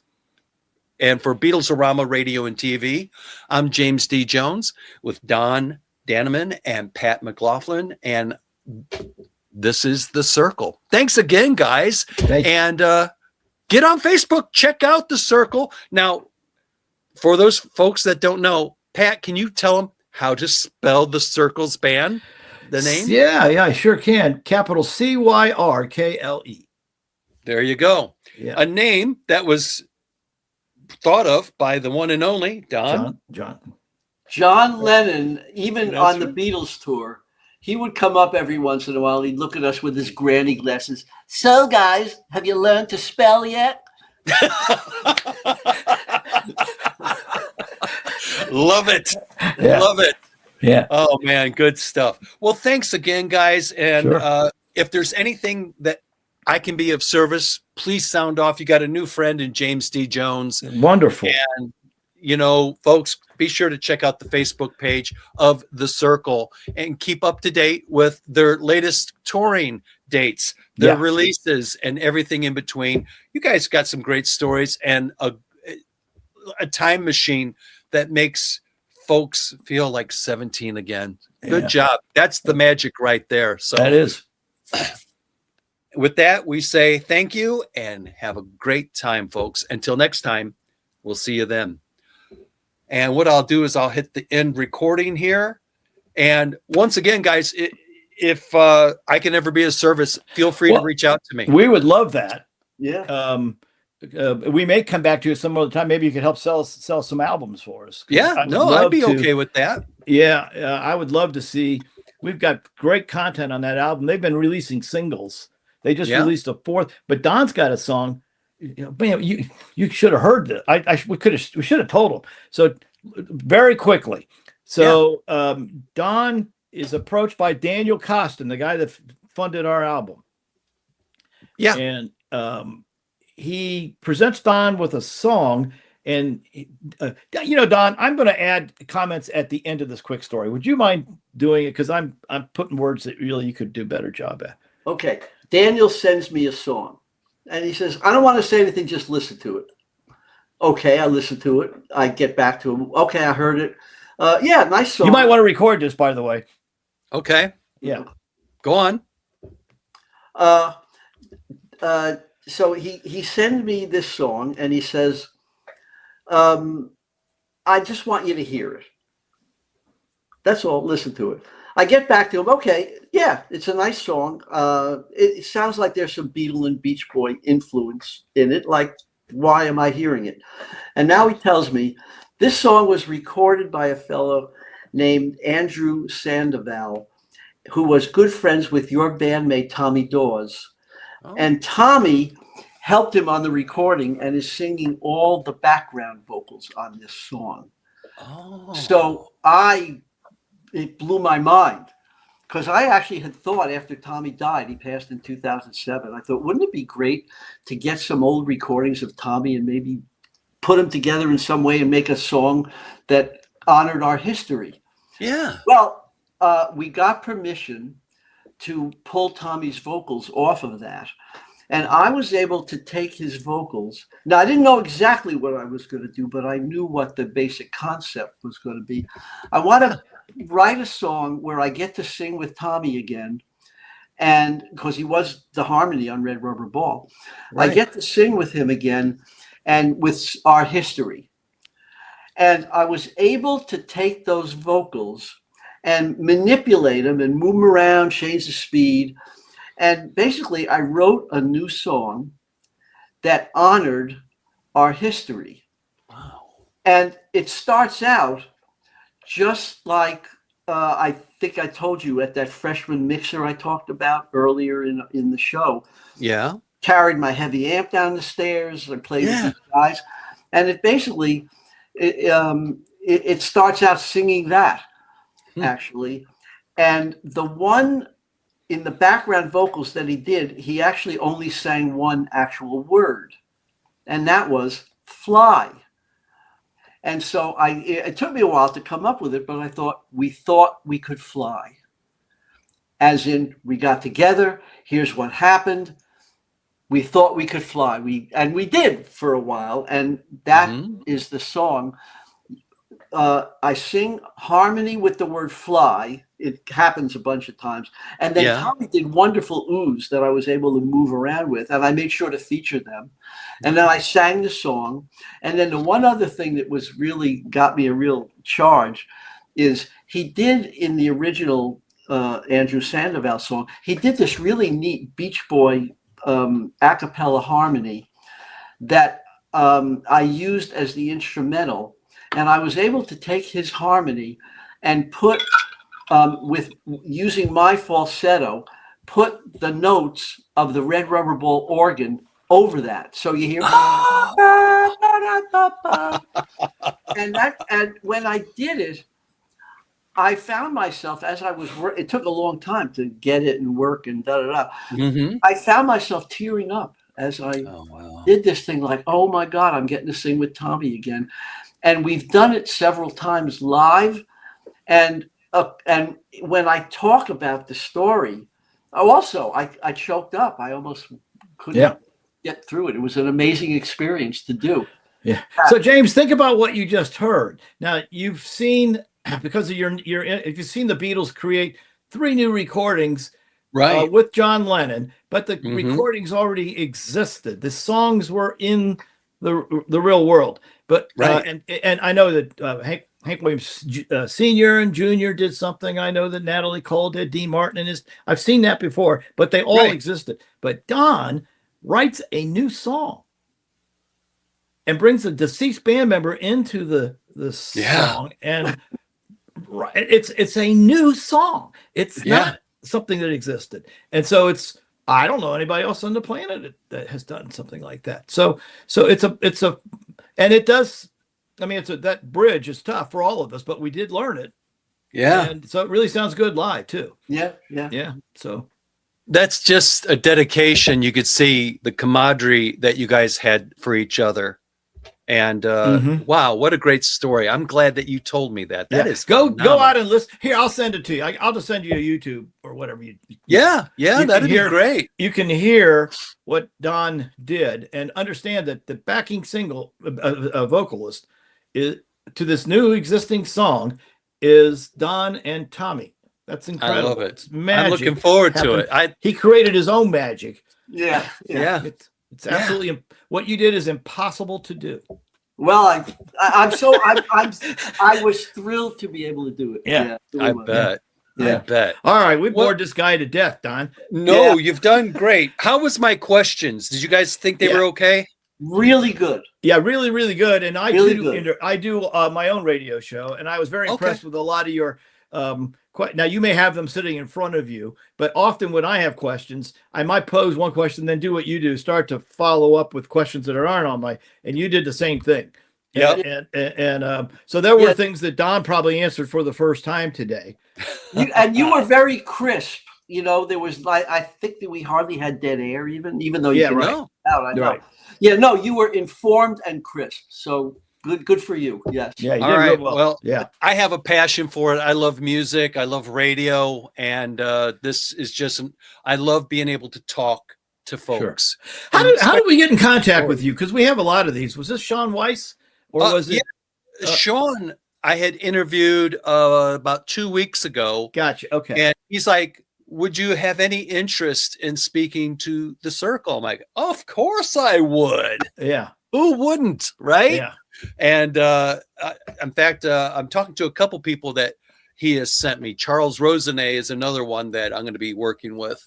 But yeah, if there's anyone that you know of that could use a good interview like this, happy to do it. Send them my way. I'm happy. Do they need to be tied to the Beatles?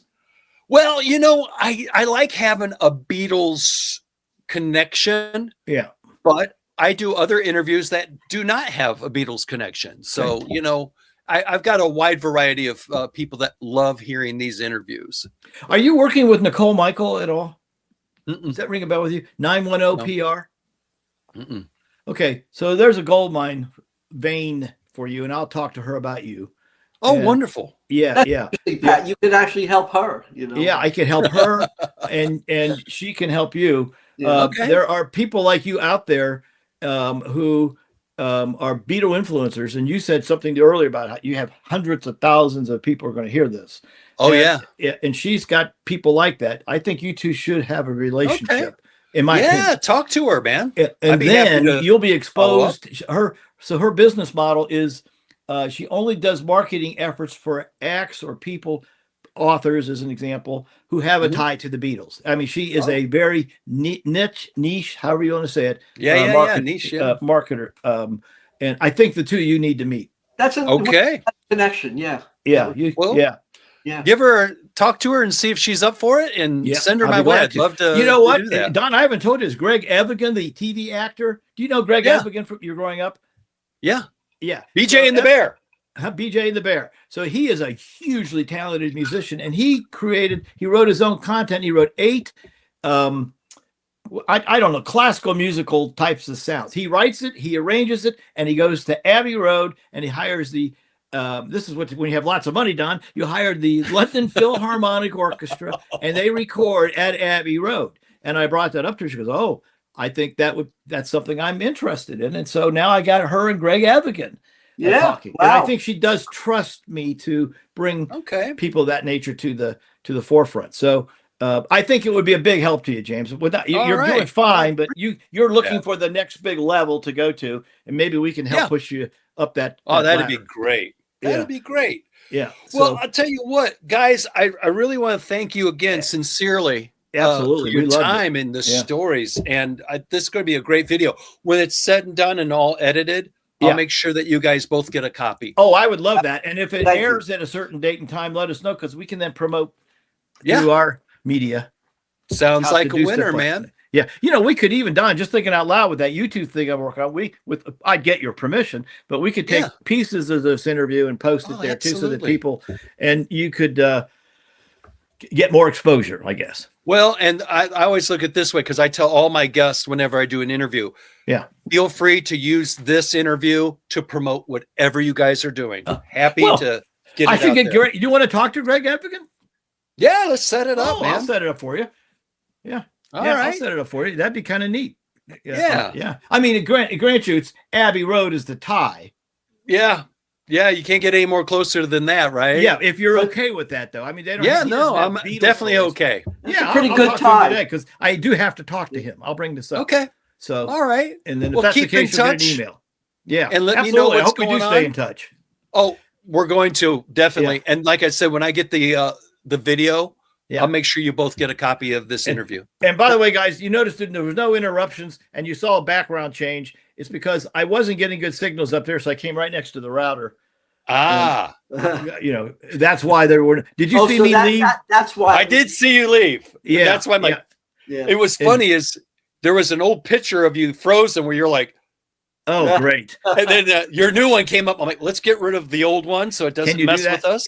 Yeah, it all worked out good. Yeah, and they'll note there's something behind us that's different, but they'll know why, I would think.